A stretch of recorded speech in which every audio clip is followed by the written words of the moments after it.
All right, what's up, everyone? So for tonight, we're gonna continue our discussion that we had like last week.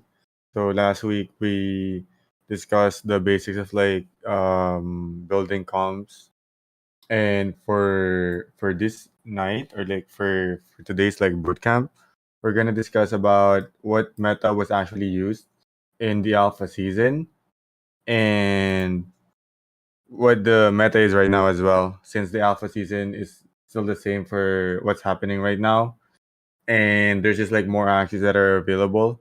So I would want you guys to learn from this so that you can see how the meta is also like shaping, because most likely there's gonna be like one or two patch for the off season. Because I think usually Axie Infinity or like Sky Mavis um does their patching like 2 to 3 weeks, every 2 to 3 weeks. So we're hoping there's gonna be like one or two patch this off season, and we're hoping that if you guys learn something at least from this like boot camp, you can see what might be the good stuff you can scoop as well for like on the next patch.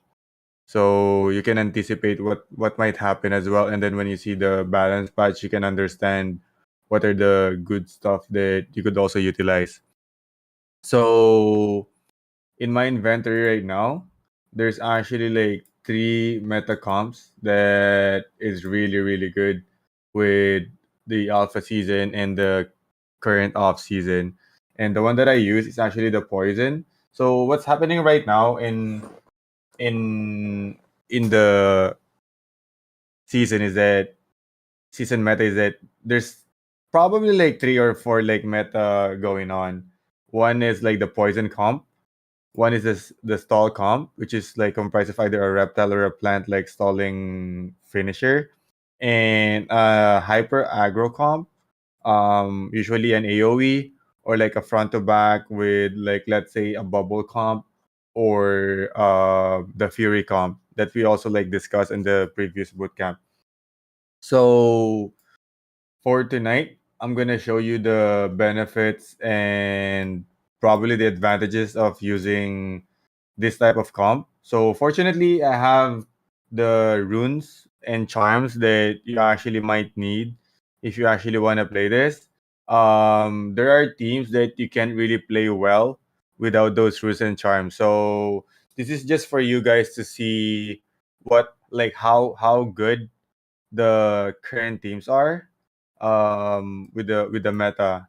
So this team right now that I'm showing to you, the idea of this is like the teams that are being used by most of the people in the leaderboards. So the idea behind this team is that people are utilizing AOEs.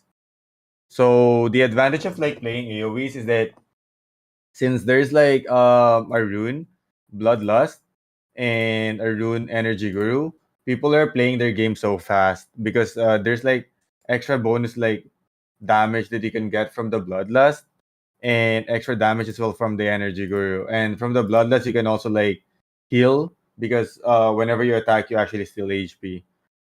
So this is what is being utilized by most people right now in the leaderboards, especially during the alpha season. Because the top one, if you guys notice that the top one is like 1,000 like stars, and the second was like 700, and then like 400. So it's very very like the gap is very very big because the top one is actually using two of these, like two of this build. So his games are like so fast and it's so easy to play. That's why I named this comp like C card click card because you just like click buttons and the games is just like as fast as that. So if you guys don't know, the win rate of top one in the alpha season is actually 90%. So as you can see, Aka Ringo here, he's using the double aqua with the taunt at the back. So the reason why his like stars is so high is because of his like win rate. It's 90%, and he finishes his games in like probably like less than 10 turns. Because the team that I'm using right now, which is not like very like the same as him, because his is like very very good. I finish most of my games in turn 9, and that is like very fast. So if I compare the teams that I have right here, so let's say this team, the AOE team, that's why it's very good in the leaderboards, is because it's very fast, right? If you compare the time that is being played by this team to the healing team and the poison team, this probably like finished in like 10 turns. The poison comps probably finishes in like 15 to 20 turns, or like 10 to 20.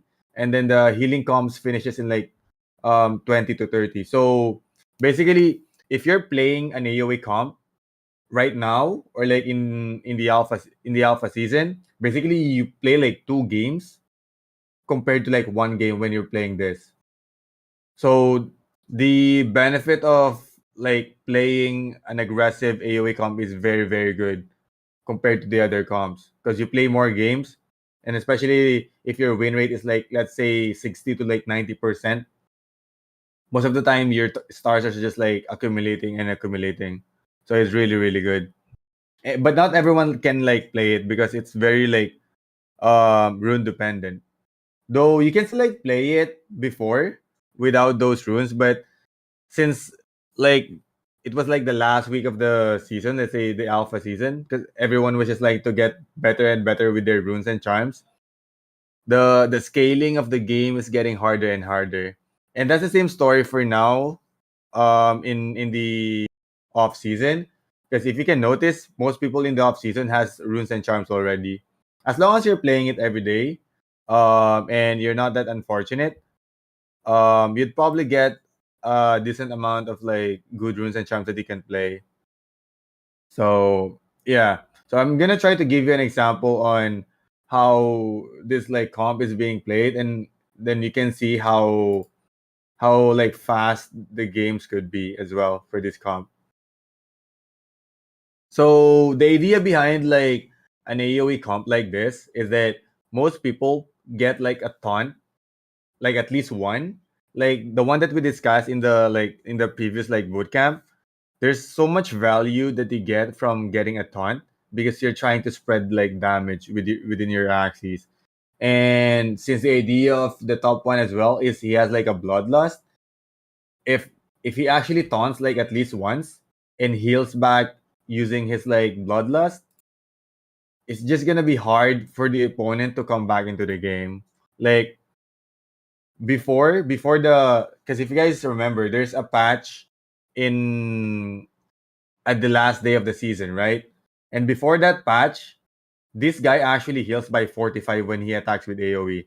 But they nerfed it to like 12 heal per like opponent being attacked.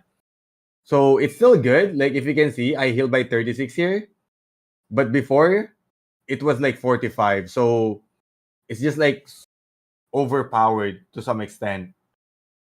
And it's just so easy to use that even if you lose, like at the end of the day, if you see your like games, probably getting like high win rate anyway. So it doesn't matter if you lose some games. You don't have to play like 100% win rate. As long as your win rate is like above like 60%, you're all good. So yeah. So right now we're just waiting for the egg bomb. If the egg bomb doesn't come, it's all good. We're just gonna hope for the best again. So right now we're just gonna use our cards here so that we can heal back. So we use our cards here, and then we just like click everything that we see right now. So most of the time, the play style of the AoE comp just changes in the mid to like late game, because you tend to decide if you actually want to like sacrifice something or like summon something. But most of the time in the early to like mid game, your playstyle would be very much the same. Also, this build that I'm running right now is like a bit different to what others are playing, because I'm playing a lot of like Grandma Sven. I think the others are just playing like a single one. But this one is the one that's like available to me. That's why I'm using it. So we're just gonna use one Robin to block one damage in the front, and then we use this as well. So as you can see, this guy dies. So the advantage of having like an energy guru or like a bloodlust against the mech with last stand is that there's an extra damage that happens after it. So the advantage of that is that even if it enters last stand, it still dies from the rune. So if you guys don't know what the last stand is, from the mech rune. So basically what happens is that if that actually dies, if a mech dies, it gets like an extra round of like being alive unless you kill it with another card again. So Bloodlust and Energy Guru counters that mechanic. All right, let's see what we can do here. So Buzz wouldn't kill. So we're gonna try to see how much damage we can deal here. So this guy doesn't die. So we need to use our Buzz here to kill it, I guess. And then we kill it here. And hopefully we don't die here. So as you can see right now, it's just like turn 10. So probably the game would end by, let's say, turn 10. Yeah. Probably the game would end by turn 10.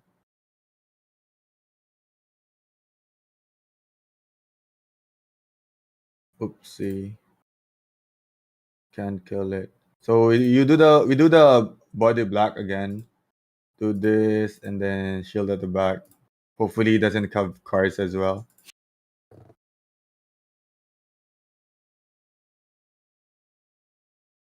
So the problem with like a comp like this, if it's not like fully optimized, as you can see right now, I don't really have a finisher card. So a finisher card is something like what my opponent is actually playing.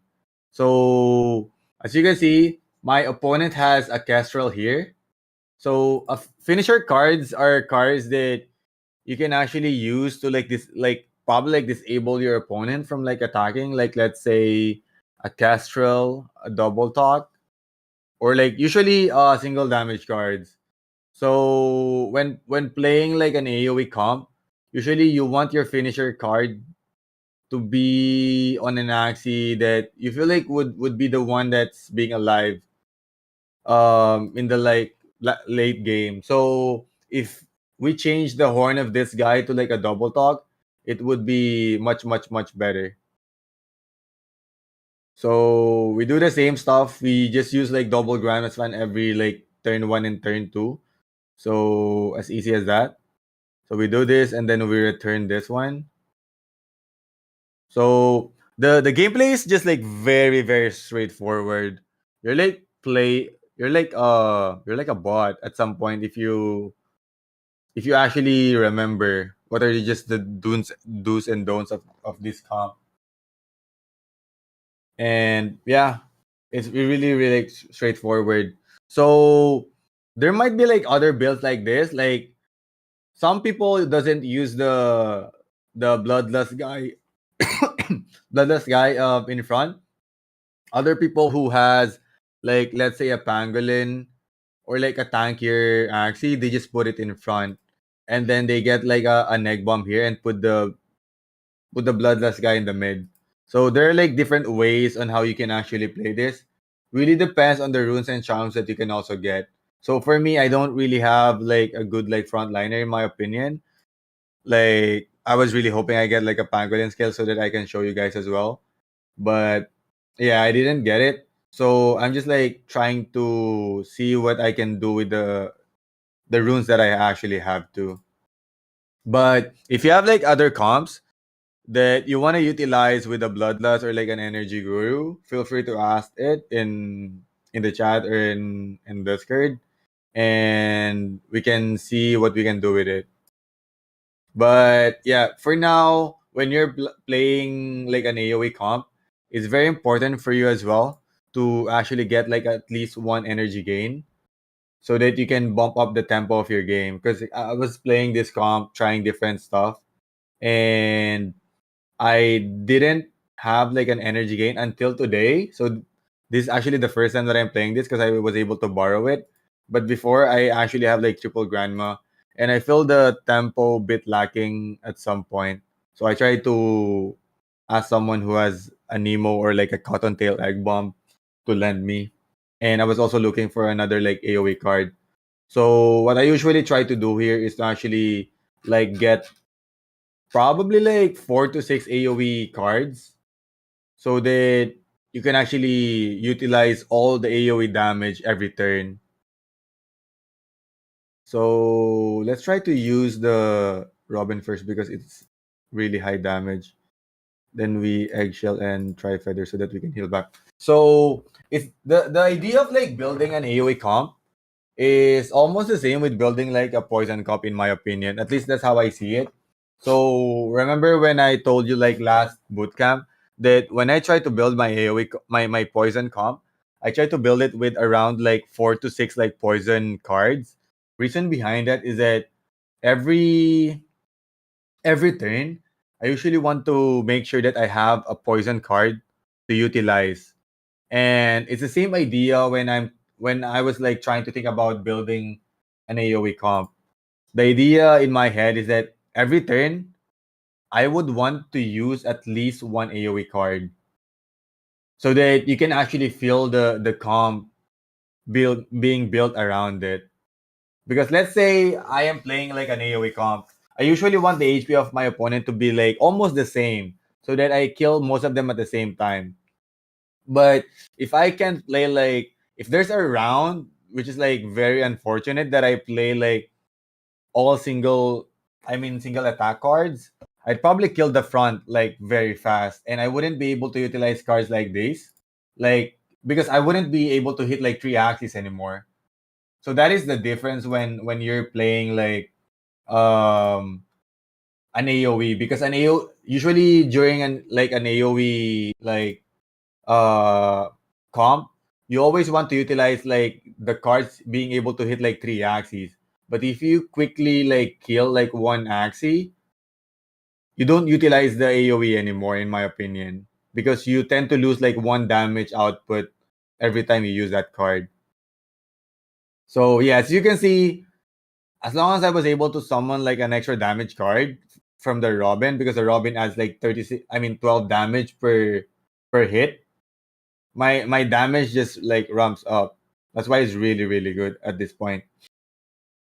So as you can see, the game was like very very fast, and if you can imagine like having two of these like being played by the top one, his game is just like so fast.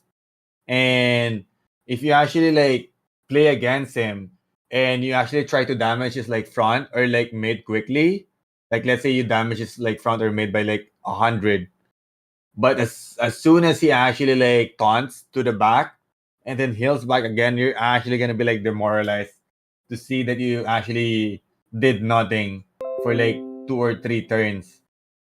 So the game of this is like probably the I would say the chillest, like probably one of the easiest comps that you could play, but it's very, very like Axie dependent and very, very like rune dependent.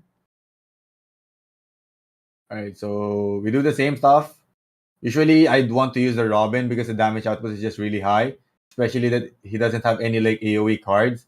But I wanted to utilize those two cards first so that my damage would also be high for like 8 turns.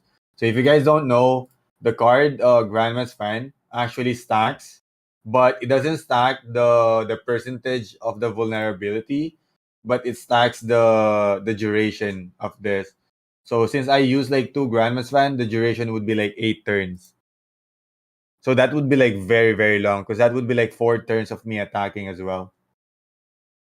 So this is like a very, very good like scenario again because we got the egg bomb at the right moment. So this guy would live for like 2 to 3 more turns. So yeah, and then we just use another like AoE card to spread the damage to our opponent. So this is like the best case scenario when playing this comp. Like at least the comp that we're actually playing because we tend to like distribute damage here and this guy could probably like heal again later.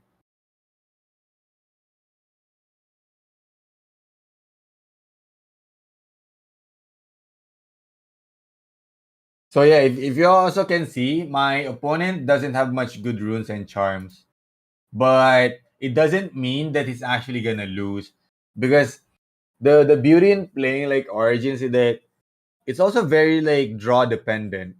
Like something like this, he can actually kill me during that round if he was able to get like one damage card. So there's still like a chance for him to win games. Really depends on how good his draws are. Because if he was able to actually kill this guy immediately, the tempo of my game would be very, very different too. So right now, we don't use the Mavis, we just try to like ramp up the damage here. And we try to use like two tri feathers so that we can utilize the doubt effect for 4 turns. Because he can also like heal with like leftover potion and leaves.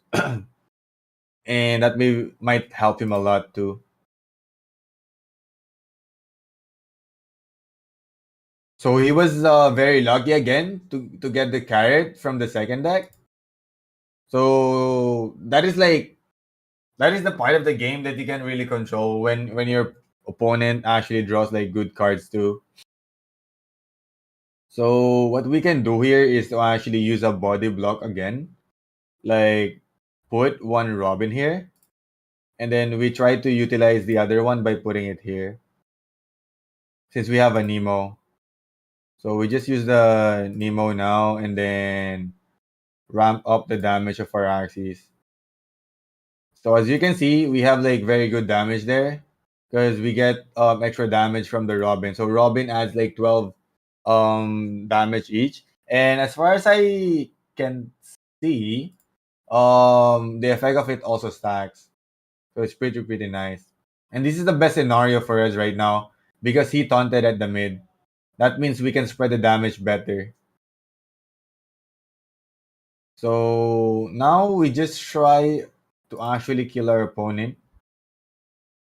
So we can try to kill it here. And then the other guy might live, but I think it's all good. So this is 62, and then we get like 12 extra damage here. So that's gonna be 74 plus 8. So this guy would die, and this guy would be left with 10 HP, I think, if my math is correct. Yeah, so this guy dies, and this guy would be left with 10 HP. So most of the stuff in Origins, that's why it's really nice, is that you can actually compute it. Like you can compute the exact numbers that you can actually deal with your opponents, as long as maybe your math is a bit fast, I would say, because you only have like a minute to do all this stuff, right? But as long as you can like calculate it like fast, you can even use like a calculator, especially in like the latter part of the game. Like deciding which cards to actually play is very very much important because some other people do not actually like take into consideration the fact that the amount of like damage you can overlay to the next opponent is very very much important. Like for example, if your opponent is like left with like 10 or like 15 HP and you have like two damage cards that deals like 50 and like 80 damage. Like this is just the exaggerated like scenario. But the point is you should always make sure that the extra damage that goes through the next like Axie is actually the higher damage that you can deal.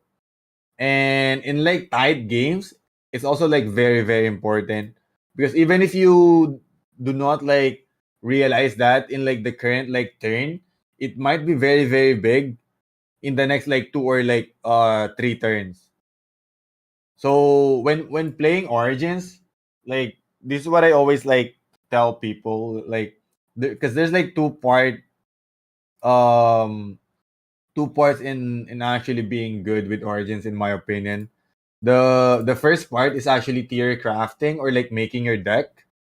like before you actually play the game, and then the next one would be playing the game. Like even if your comp is already like very very good, you still want to play it in the most like optimal way that you can actually play, like the most efficient one. So like especially for those of you who really wants to like compete as well or be in the highest like level, I would say you always have to play in the most efficient way. Like for example, when I was playing this comp, like you can see I always try to play the grandma's fan first from this guy and from this guy, right? To this guy. Because I realized that there's a one damage difference when I do that. And that detail is like important to me as well when playing the game. So when I play this game, so initially you see that there's like 25 damage here, right? And then there's like 21 damage here. So if I play this first, so I deal 21 damage, the next card that I play is this one. The damage would be 25, and then this one turns into 25 because of the vulnerable buff. But if I actually play this one turns into like 21, and then this one turns into 30. So I get like one like extra damage from that. And for me, that's actually big. So I tend to learn or like notice those like small difference when playing the game so that I can tell myself that I am maximizing everything with my comp, like most of the time at least. Also with like decisions that you make when there's like a guy with chomp because he might chomp you in like turn two or like turn one. So there are times that I tend to change my strat depending on the opponents that I play. So that's some of the considerations that I do when playing this comp is that I try to see what my opponent's like cards are. Like let's say there would be times that your opponent has like AoE cards or like there would be times that there's like cards like these that can target like summons, but you can still like risk playing it. Like for example, I don't have much cards here. I'd still like risk playing this one here probably or like here so that I can use the blackmail and get like extra damage from it. So like for example, I'm gonna use it here and then use a blackmail so that I can taunt it again, then get the extra damage from that and like use an imp here. So like when you're playing your cards, you tend to see what cards are also like available in your opponent. Especially when you're playing like someone comes for those of you guys who's playing with like Mavis. Because I'm pretty sure you guys are having probably a tough time right now playing that comp because there's so much like AoEs. Most of the time you don't summon your like birds anymore or like other summons. But you also have to consider that there's like 18 cards in the game, right? And there's also this like trick of counting cards. So let's say you haven't seen like any like AoE cards. That during that time, probably you wouldn't play like your summons anymore. But there would be time that your opponent might have used all his like AoE cards in like the first like two turns of him. And you can already consider playing your summons during that time. So always make sure that you play around like your opponent's cards as well whenever they play it. And that is like very important in certain matches as well. So you know when to actually disable a certain opponent. All right. So this game is pretty much done because we actually utilize the damage from the Robin. So basically what I told you is that whenever the Robin is out and there's like three axes around, every time I use an AoE card, I get extra 36 damage. And since I use like three of it times, I got like extra 100 damage from that. Just from that single summon. So you try to weigh the the things that you do in a game in terms of like risks that you take. So this comp is like very, very much like straightforward. I'm gonna try to show you another comp that the pace is very, very much different to this because this one is like very, very fast, right? So we're gonna try to show another comp that is being played by a lot of people even right now. So this one is a healing comp or like a soul comp. It might not be the best, because there's like other versions of this where people actually switch this one, but usually they have a taunt card at the back so that they can split like damage. But the reason why I can actually do this, like put this in the back, is because my reptile has a taunt card. So some other people doesn't actually do it this way. Really depends on the runes and charms that they get. Like some people can just like do it this way and put like another healing, substitute this with another healing axie, like probably this one, and probably get like a taunt at the back like this. So there's like different ways on how you can actually play this. And this is one way of like playing this. So it really like differs on which axie that you have. Excuse me, and the runes and charms that you also get. So you just have to like adjust with whatever you have. And as I actually said a while ago, it's very important for you to actually utilize the taunts in the game. So as long as you like have it, it's like an impromptu way of actually like splitting damage on a healing comp too. But since we have the taunt here right now, we're just gonna try to utilize it. And I'm gonna show you the runes that I got. So this one is a very good rune. It's a mystic rune from the reptile. So my comp is really really good now. I just like borrowed this like comp and just included one of my axes into it. But the reason why I changed the front is because I also have a Rise and Ruin in front. So I tried to add one more shield card to utilize it. But yeah. So right now we're just gonna try to show how I actually play this comp. I didn't play much healing comp in the alpha season because it takes so much time. But most of the people that I know use this comp to actually cheese or like make their way of like going into the leaderboards easier. Right, let me just change the position. Um because the win rate of this like comp is also high and it actually beats a lot of comps as well in the leaderboards before. You don't also need like good runes and charms to actually use it. Like people just use leftover potion with it. And leftover potion probably everyone has it. As long as you have the right axes, you can actually win with this comp. And during the alpha season, because you can't buy any like runes and charms, right? So it really is about RNG in terms of like getting runes and charms. Um, people people just try to buy their axes that they actually need to use to actually play with what runes and charms that they get. And if you're really like unfortunate with the game and you actually just have like leftover potions or like thick shield during that time, people just try to get the right comp that you can actually play without needing any good runes and charms. So, all right, this might be a good matchup right now because my opponent has a chance of actually winning because he has an AoE comp as well that can actually put us into like vulnerable, and he also has a Pucky that can actually snipe our backliner later. So this one is still a bit tricky in my opinion. So we just put the Sakura back. So if you guys don't know, the Sakura is a card that once you actually play a card, you actually heal by 7. So as you can see right now, I use one and I heal by 7.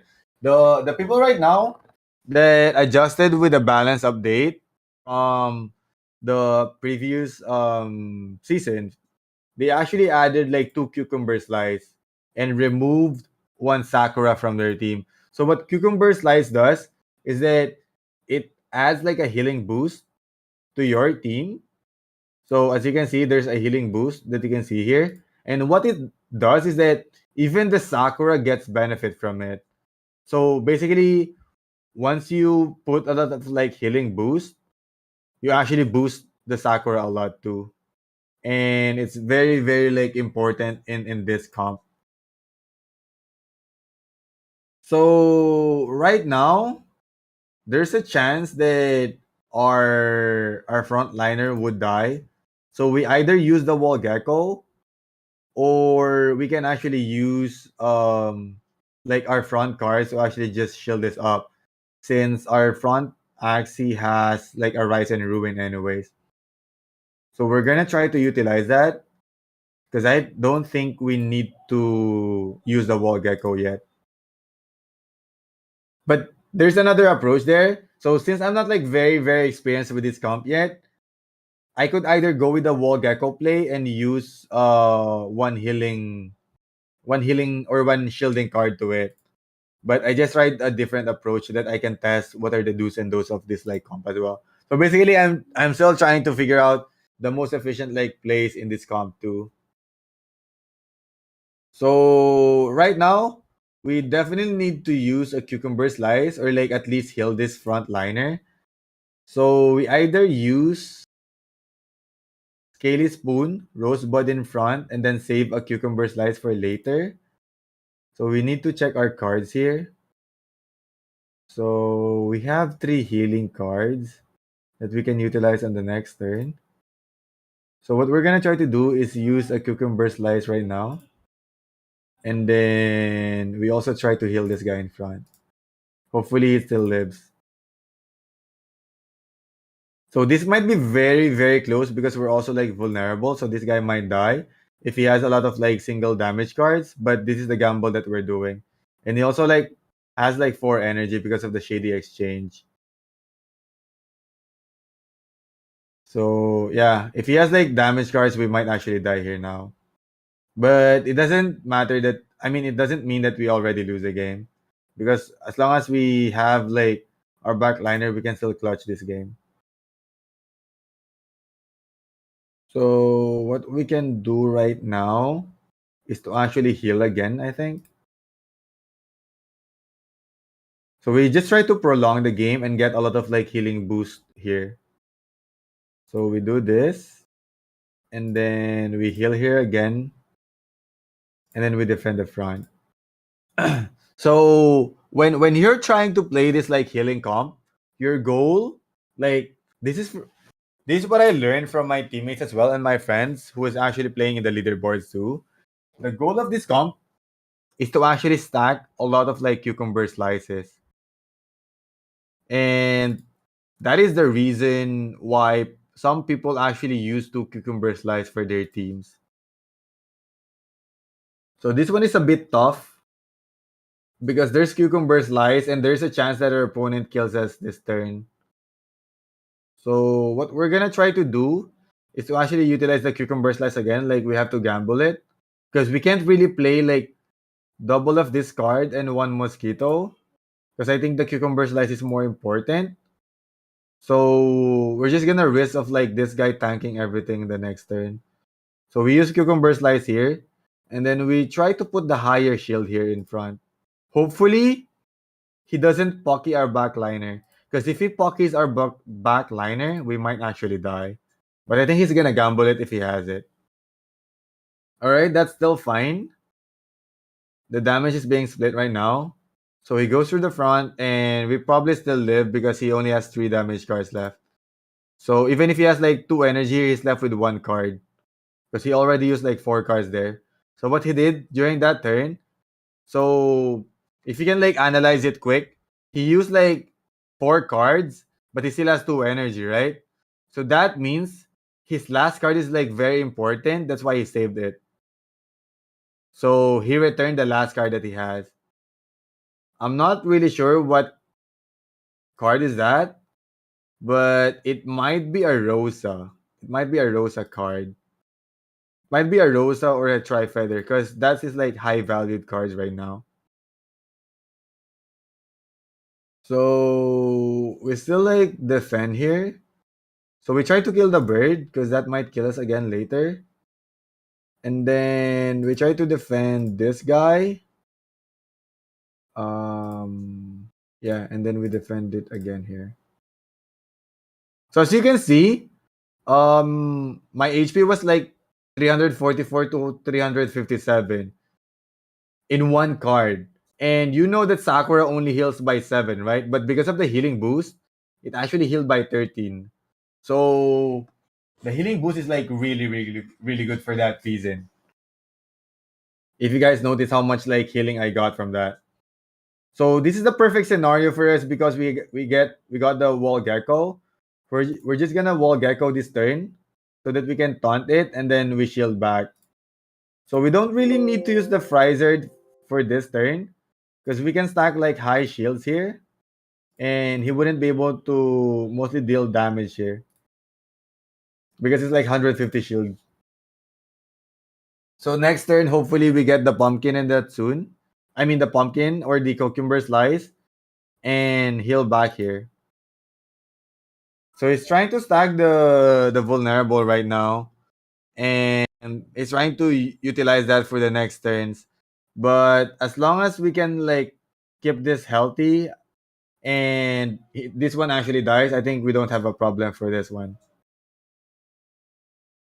So right now we try to utilize the cucumber slice again, and then we just put out another shield card.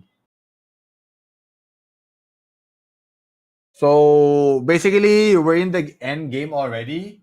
That we can actually heal back as long as we want.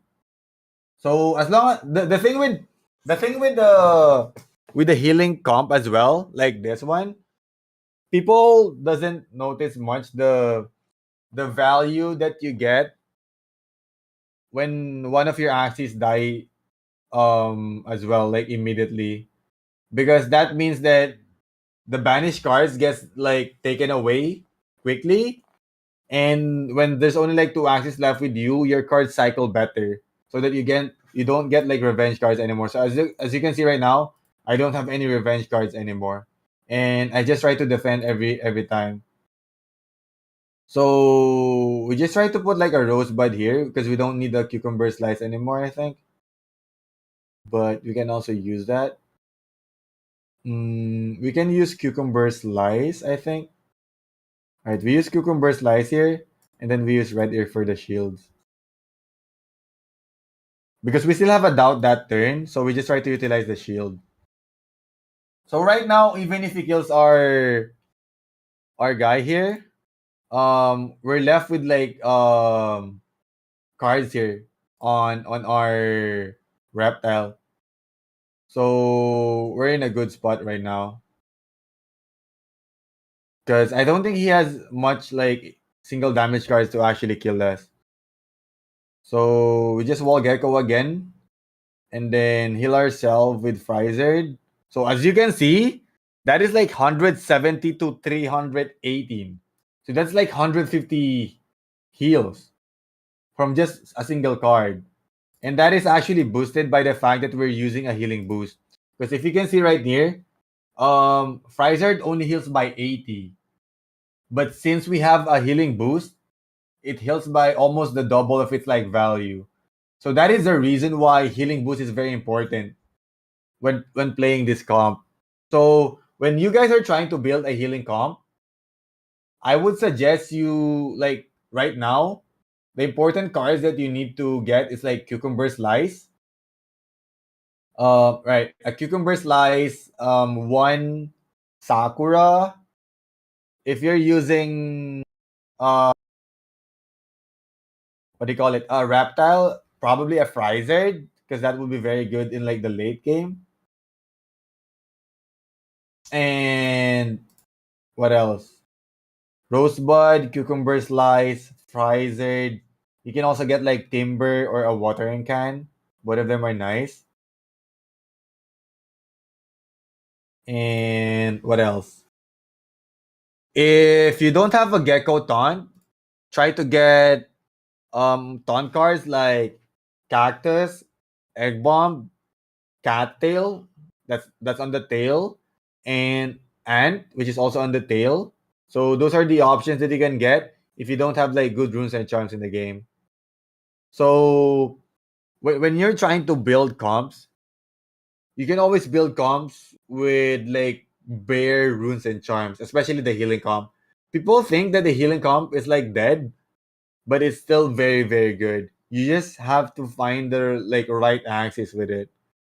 But not everyone can do that, so it's still like limited at some point. But yeah, so as you can see right now, the reason why there is a yam here is because there's so much like summons right now that is trying to utilize the fact that some healing comps doesn't build like AoEs, so you can get like demolished by those comps with summons, like especially with like Mavis and Robin, if you don't have like AoE cards. So the other axis that is actually lent by to me by my teammate is actually another AoE. I mean a Yam plant, which is this one. Um, Wait.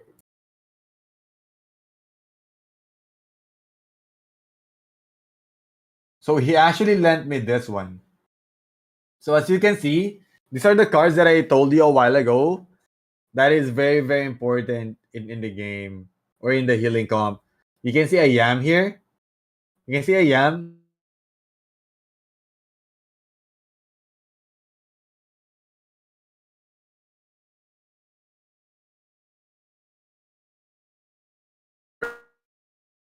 Change it to a mint. So the important thing when you're actually playing this comp is to make sure that you have a cleanser, because the cleanser prevents you from losing to like comps which has chomp, double talk, or like Castrol maybe, or like any disable like Rosa as well. So that's the purpose of cleansers. That is why it's kinda needed when you're trying to play a healing comp to its like optimized like level. Also, like other players like Laya. If you guys don't know, Laya is probably one of the like the best players, if not in terms of like building like healing comps, because he always tried to utilize this like healing comp without using the runes and charms in the game, like a naked one. Naked meaning there's no like runes and charms when you're trying to play the game. So if you want to check his comp, it's probably still in the leaderboards.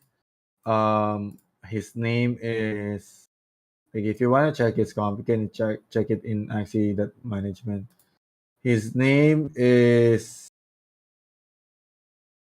wait, forgot his name. This one. I think it's still his name. So you can find his comp in the leaderboards. He's always trying to utilize it with the bare like comps that he can think of. So right now, we're not afraid of our front like dying, so we just use the clover first. Use the clover first and then return the Sakura. Because we're pretty sure we can use it on the next turn anyways. So we're just trying to utilize the clover immediately here.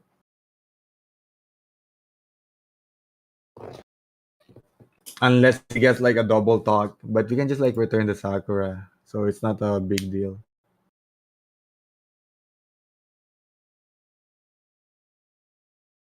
Alright, alright. Hmm.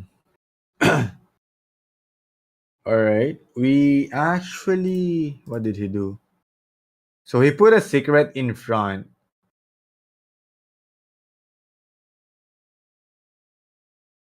So his secret in front is actually a Cerastis, right? But we're hitting the back. So what we can actually do here is to actually heal using this guy. Using this one. Or chomp the back. So healing might be better. So we put the Sakura first at the back and then we heal. Oh shit! Wait, wait, wait. That's a mistake. I thought that's the frontliner. So the chomp would be better there. All right, that's my bad. That's my bad. I thought this was the guy hitting. So yeah, the reason why I would actually want to heal there is that if I chump the back liner, I don't think there's much value on chumping this guy. So I'd rather heal if that is actually the guy healing. But yeah, that was a mistake. So yeah, I'd rather like chump during that time because I don't get value from the heal anyways. But hopefully this guy doesn't die yet. So this might be a very, very like boring game because he's also playing a healing comp. So in order for me to actually win this game right now is to make sure I stack a lot of like rosebuds at the back because this guy has a double taunt. This is this is the one that I'm talking about a while ago. If your opponent has a disable, so you always have to make sure that you stack a lot of like what do you call it? Like cleansers to your opponent. So right now we do it. We stack a cleanser here, starting right now. Then we try to heal this guy in front so that we buy more time.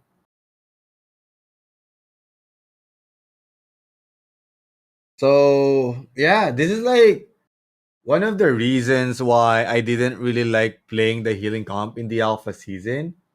Because as you can see right now, there is a high chance that this game ends by like turn 30 to like turn 40, which is a lot of time. So I don't really like advise it. So right now, I can keep on like stacking cleansers at the back because he just tried to remove it again. So we try to stack cleanser here, heal the front, and yeah, we just try to heal the front. And then we try to stack like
hello, hello. Wait, am I back? Wait, I don't know what happened in my game.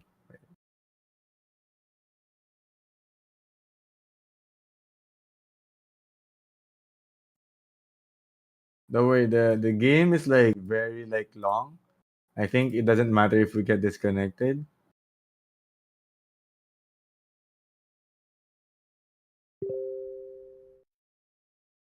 What is the average time to finish your daily quest with this like combo? You mean the 60 shards? I think from my friends during the alpha season, it took them like 8 to like 10 hours to finish with this comp, which is crazy. And that means they're playing it like continuously as well. So it's really really long and I wouldn't really like suggest it, but there were times that you might want to do that because you just really want to win, you know? So some other people do it. Like some other people use this comp because they know that the win rate is pretty high with the previous like meta. So what they do is to actually like play this comp for like a huge like amount of their like energy so that they can also get like shards from it and then switch to a faster comp with a bit like lower win rate so that they can just like finish their energy when they're already like very very tired. But yeah, that's usually how they do it.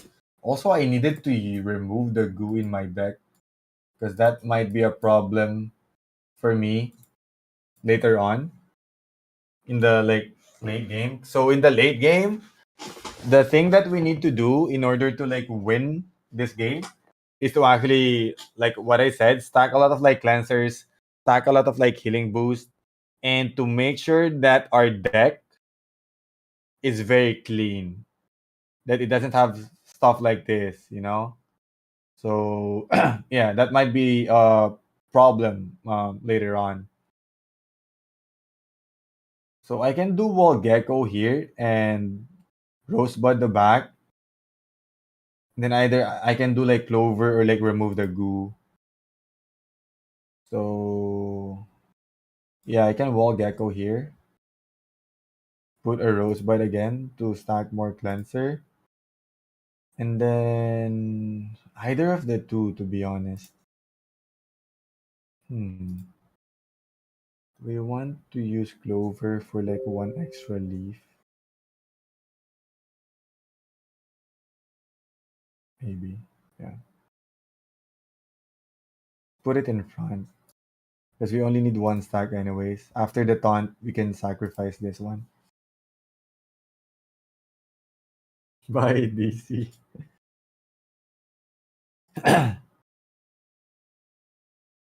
So yeah, when you're trying to like play games, guys, one suggestion that I could tell you is that take your time. So I would understand that other people take their like first two turns like long. Reason behind that is that other people doesn't understand that some people think, or like maybe at least for me sometimes, when I'm not like very familiar with a certain comp, what I try to do is to make sure that I figure out how to beat my opponent. Like in terms of like what is my winning condition for this team. So sometimes I do that. Like I take my time to actually know what I need to do in the game. Like figure out like if you have like comps like this, like healing comps, you check your opponent's like comp to see what the approach that you need to do. Do you need to stack a lot of like cleansers? Do you need to stack a lot of like healing boost? Do you want to like taunt early in the game to spread damage? Or you don't mind if your opponent actually kills your front fast? So there are like different like scenarios involved as well here. All right, this one is still alive. I don't really mind about it, but I think I have to kill it at some point. So what do we do here? We stack like Frizard for the extra damage. Stack Frizard here. And then we heal the front. Yeah. And then we can chip damage in front already, I think. I don't think we need to shield up there. We chip damage here a bit. Also, this guy stacked a lot of like Sirases there. That's why my damage, I took a lot of like damage. I probably took like 2 to 3 stacks of Shirases in front. So what this guy is trying to do is try to stack a lot of like Shirases such that when I try to hit this guy with like Wall Gecko, I take a lot of damage. And that is the reason why other people use Yam as well. Because what other people do is if you don't have a Yam, what other people do is to actually put a lot of like Sirasis at the back, such that in the late game, when you use your Wall Gecko, like when you're forced to use it, you actually die from the Sirasis damage because it's like a damage that is not affected by damage reduction. So it's like pure 85 reflect damage. And that's what other people do. So all right. I don't think we need to stack more debuff. What we actually try to do now is to kill the mushroom at the back because it's a bit annoying at this point because it doesn't die. So yeah. And then if we get another rosebud, we just try to stack it at the back again. So we can check our deck. We still have one rosebud here, one gecko. So these are the cards that we want to get.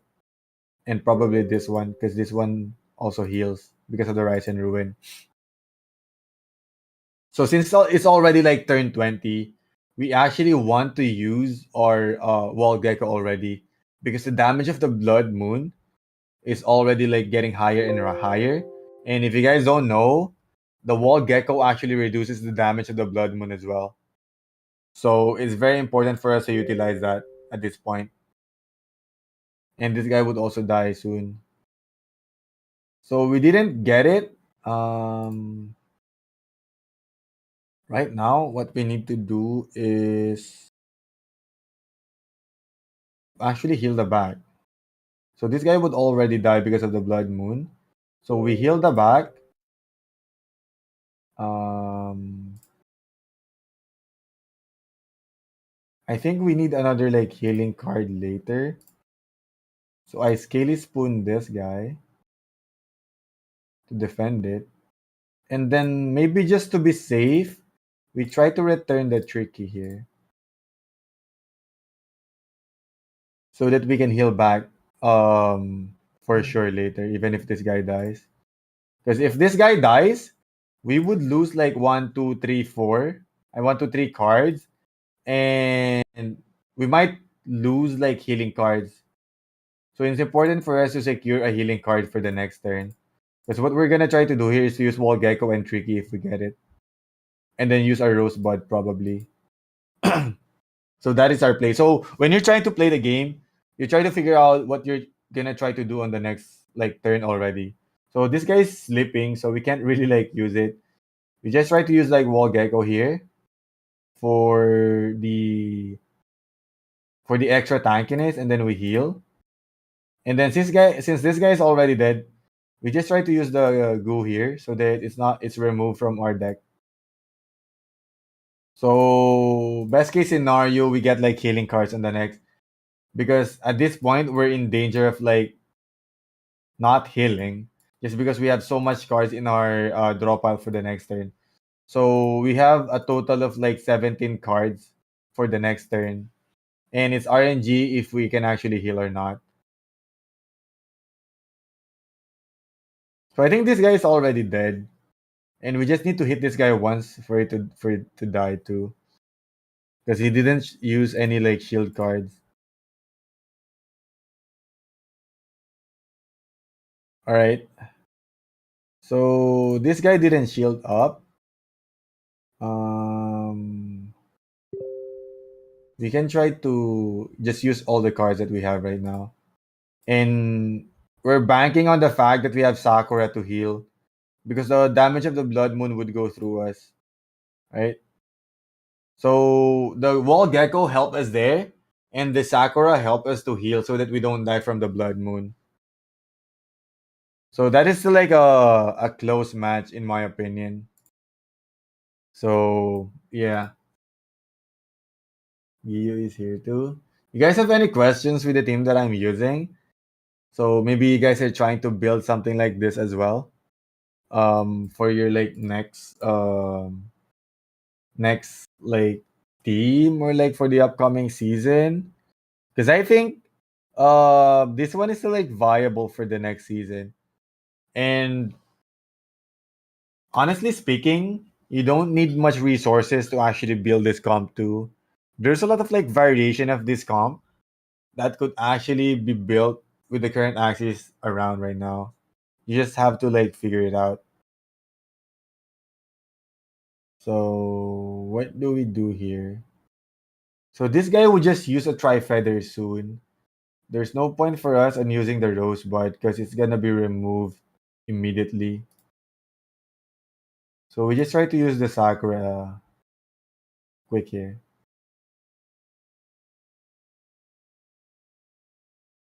We can also try to return the rosebud, but I don't think we need it that much. So yeah, so if you have just like have any questions with building any comp right now, you can ask me, especially with this comp. So the comp that we played a while ago, if you notice it, the AoE comp, I don't really suggest I don't really suggest like building that comp Because honestly speaking, I feel like it's not easy to utilize if you don't have the runes and chimes to build around it. So I would rather suggest you guys building a healing comp if you really want to win games and you have time. But if you don't have time, I don't really suggest it because it would really take a lot of time for you to finish games and it's not like healthy for you as well. So we're gonna try to heal this guy again. Um, we can actually Gecko this turn. I think it's fine. And then, hmm, because we can heal this guy with pumpkin. I think, I think we can Frizzard here, and then heal this guy at the back. Yep. All right. So yeah, when you're trying to build comps right now, the two teams that I might suggest you building for like as a starter or like the one that you can actually play and reach like higher like ranking. Oof, it's either this like healing comp with like a budget version. I think it's still possible, and probably at this point a poison comp. Yeah, poison comp. Poison comps are really good right now. I don't know why people are building it or like what people realize, but poison comp is really really good. Hmm. So we're gonna try to avoid like AOE here. We're gonna try to be very smart here by chomping this guy because I'm pretty sure this guy has a tri feather left, right? So we're gonna chomp him, and then if my memory is right, I'm pretty sure this guy has a tri feather.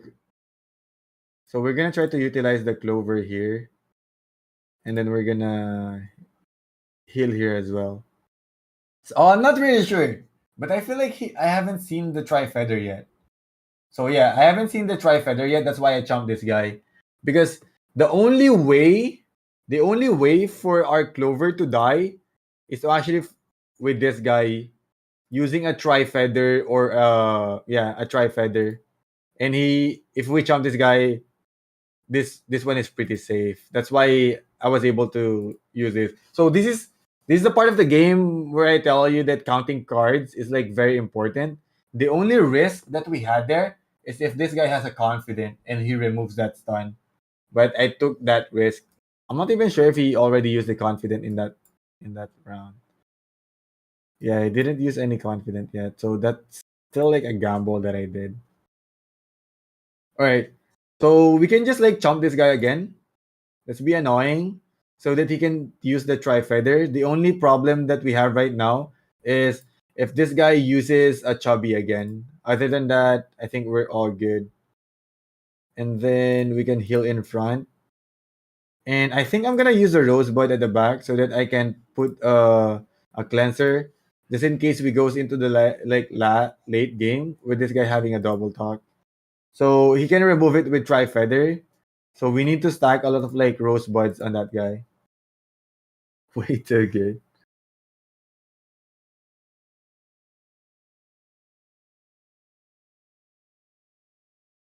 Oh, what did he use? He used a chubby. All right. I think we're gonna play another gecko here. We're gonna try to make sure that this guy doesn't die from being double talked by this guy helping out. We just try to defend here.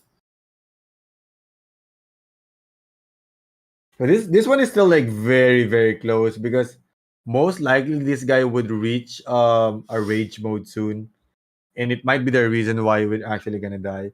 because he also has a Shiba here. So what the Shiba does is that when the HP of his like Axie is less than 75%, he actually gains like 3 stacks of rage as well. So there's a high chance this guy goes into like rage form before the blood moon comes. So we're still in danger here, in my opinion. We need to bump up our HP a bit because he might be able to one turn kill us soon. So maybe he's considering of using the Shiba now, and he's gonna have like 8 stacks of like energy. I mean rage. So we can use cucumber slice here again, and then pumpkin or cucumber slice red ear or rosebud pumpkin red ear. But I think we want to stack the healing boost first. And then since our cards are kind of shit because of the banished cards, I think we're gonna gamble on using a pumpkin here. Wait, did he return a card? Oh, he returned a card, so he's gonna rage this turn. Oh shit, I think we should have doubled our shields. He's gonna rage this turn 100%. I forgot to check the history. So our better play there was to use a rosebud and double shield. Because knowing that he returned cards here, there's a high chance he actually enters Fury form here. Yeah, he's gonna enter Fury form 100%. If he has a Ronin, that would be painful. All right, we're still good. So if you guys notice that as well, so if you see this like certain thing happen like this guy only using one energy in one turn, knowing his comp, there's a high chance that he's setting up for a Fury form. And that is what he actually did in that turn. We're just fortunate enough that the Ronin did not like rotate in his like deck. If he has like more like he has Shiba and a little branch during that turn, it would be a lot of damage to us. So right now we just try to defend again. We don't try to stun this guy because I don't think we need that. And then we put the pumpkin in front.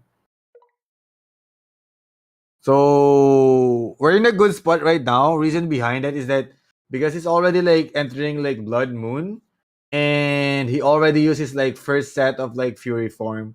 So his damage output would be a bit like lower in the next like few turns.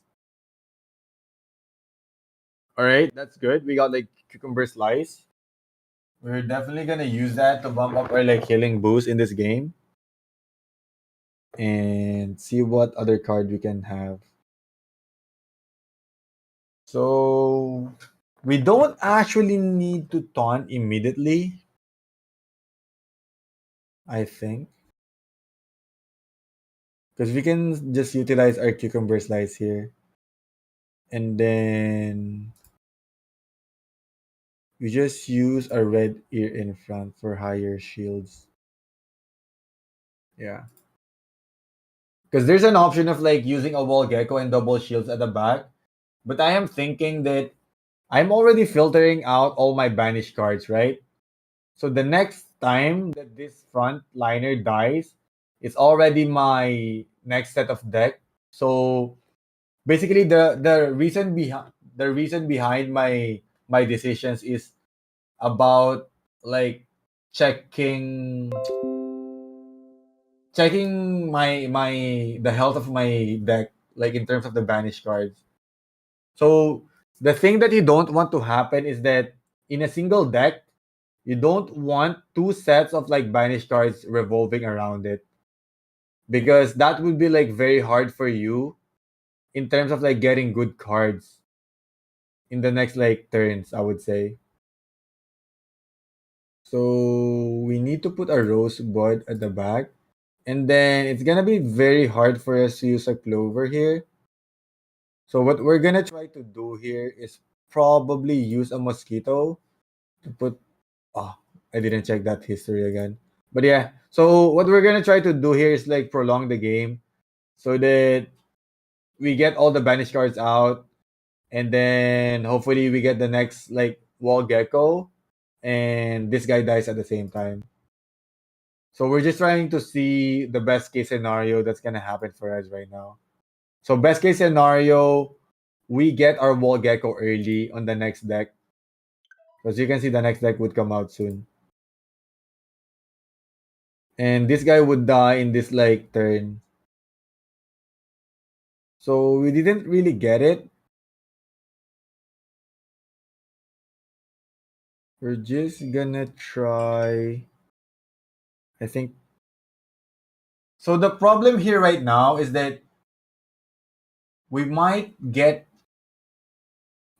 double talked by our opponent.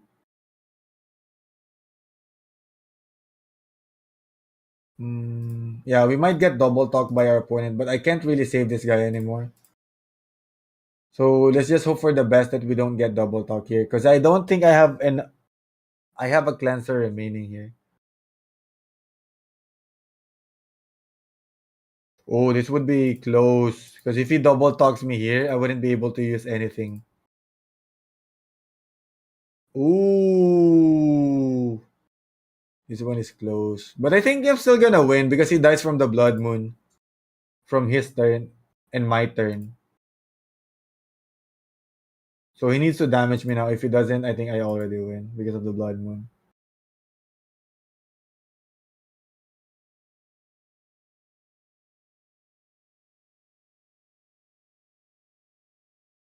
So yeah, just take that into consideration when you're playing the game, guys. That you also have to like consider the rotation of your banished cards. Maybe not other people like tell that a lot to other people, but at least for me, I know the value of like banished cards being in your deck. And yeah, maybe what I can like remind you again is that when you're playing a healing comp, the worst thing that could happen for you is for two sets of like banished cards being like inserted in your deck at the same time. Because if you come to think about it, let's say you have like five or six like cards in your backliner, right? And the set of like banished cards that you get from one axis is like four. So that means if you get like um eight cards of like banished cards plus like six cards here, so that would be like 14. There's like so much risk that you could get from like getting so much banished cards in like one turn. And that might be a reason for you to lose games.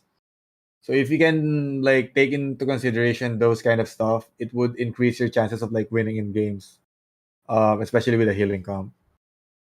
So yeah, I hope you learned something from that. I mean, those are just like small details that you can always try to consider. Also, when playing like games, where in terms of like you're playing games like this, like decks which has like taunts. So sometimes you tend to like consider, do I have to taunt in this like axis, especially if it's like late game already where you have like two axes left. So before you consider on like taunting your axis, you also have to consider your like draw pile. Like in that draw pile, do I still have a lot of like cards in my mid, or do I still have a lot of cards on my backliner? So let's say you have like four or like three cards left in your backliner, and you have like a taunt card or like an egg bomb on that round, and if you taunt, you die. So it might be better for you not to taunt on that round so that you secure damage cards on the next round. But let's say you have like four damage cards left in your mid liner and it's about to die, and you have like an egg bomb. So what you would want to do is to actually egg bomb that round so that you can secure the damage cards on the next turn. So in terms of like taunting or like damage like spread on your axis, it's very important to for you as well to check the cards that you would get in the next few rounds. Also, there would be times that you would want to like sacrifice a certain axis to filter cards. So for example, if this Axie dies immediately, and let's say it still has a lot of cards, so at least for me, right? So if I already use a lot of cards in my mid liner, and then I still have a lot of cards on my front and my back, and this one is already like damaged, but since this guy has a bloodlust, right? It heals from cards. So if this guy's dies in that like turn, and I'm only left with like cards from this guy, what happens is that this guy this guy's cards turn into like banished cards, and I filter out all the cards here. So in terms of like card management, that is a very like big factor when you're trying to consider if you want to sacrifice something or not. And this is like I would say advanced, or like maybe a bit advanced way of like playing games in terms of like card management that you can consider when you're playing games. Like sacrificing an Axie to make his cards like banish cards so that it immediately gets thrown into like the discard pile is another way of like playing games. So also in terms of like when you're playing against like your opponent, you also have to consider that like for example, there is an Axie in your opponent, like let's say something like this. Like let's say your opponent is about to enter like rage form, right? It's about to enter rage form, and you know that he still has two cards here. This guy is already dead. You have one energy remaining to kill this guy, but let's say this guy has like three shield cards left with his like Axie. You might want to consider not killing this guy so that you tend to like force him to draw cards in this Axie instead of like drawing damage cards here. So in terms of like card management, or like being like very smart into the game, you can always consider that to increase your chances of like winning. It might look like weird for you not to use all your energy to deal like damage, but there are times that it's your only way of like winning, to gamble on the part that your opponent would draw badly in the game.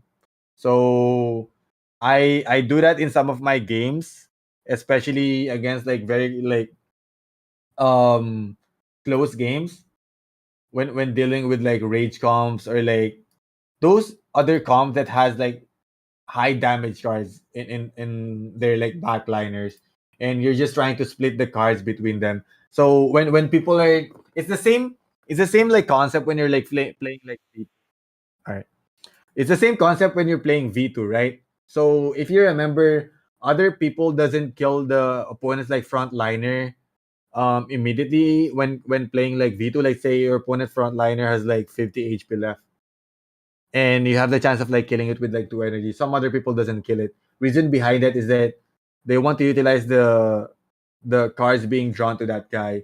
And it's the same like scenario here in V3. So you can always utilize that when you're playing the game, especially in like you can also do that with your opponent's like frontliner or like midliner if you think that they'd rather get like defensive cards instead of like getting like offensive cards. So yeah, in terms of like playing the game, like card management, card splitting is another aspect that you might want to like think about when you're playing the game already. And I would say not everyone, especially in the beginner level, would realize that like quickly, because other people might just like throw cards and see card click card. Yeah. So yeah. Do you guys have any questions for like tonight's like bootcamp? So tonight's bootcamp, I would say, is a bit like advanced compared to what we did in the previous one, because I want you guys to see what's happening around in the current like meta, so that you can decide which one you can actually build. And the most important one, in my opinion, is that because I've been like I've been playing this game for quite some time, right? And I started playing Origins from the very start. So I was able to see how the meta changes. And in terms of like getting a comp or like building a comp, if you've like been here, or like you've understand how the meta changes, you know what meta is still like safe or like which comps are still safe from being nerfed, or which comps are actually prone to being buffed. If you understand how like this comp is like being slept on right now, it's very underrated. So if you have a comp like that and you're confident that that comp is good, but just needs a bit of a buff, like at some point, sometimes I gamble on those like comps. Same concept with why I played like a poison comp, or maybe like why Gyu also like played a poison comp.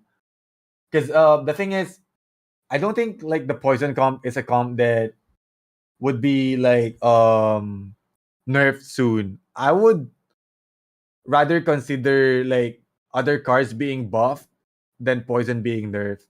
So that's the reason why I am sticking with the comp.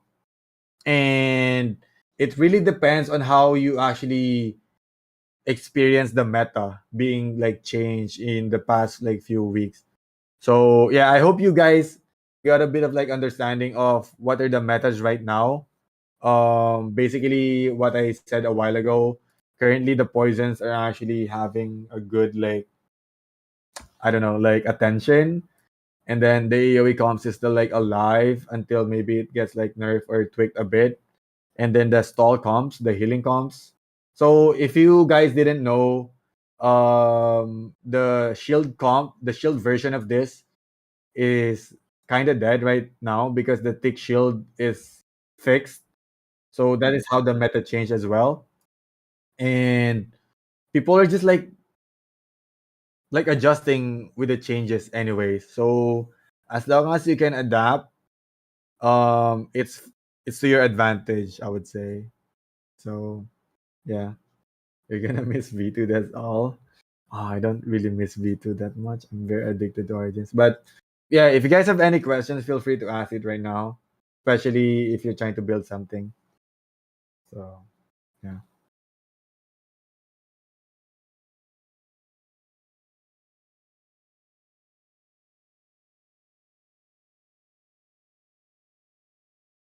Mm-hmm. Yeah. Yeah. Yeah.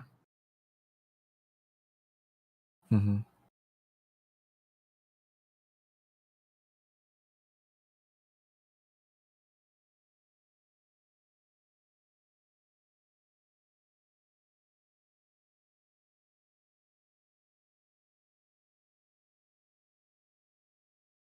Yeah, season zero might start in like 3 or like 4 weeks, probably like early September or like end of October. I mean, like end of August. So be prepared, guys.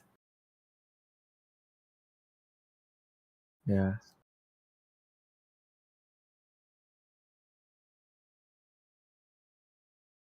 All right. Thanks, guys. Cheers.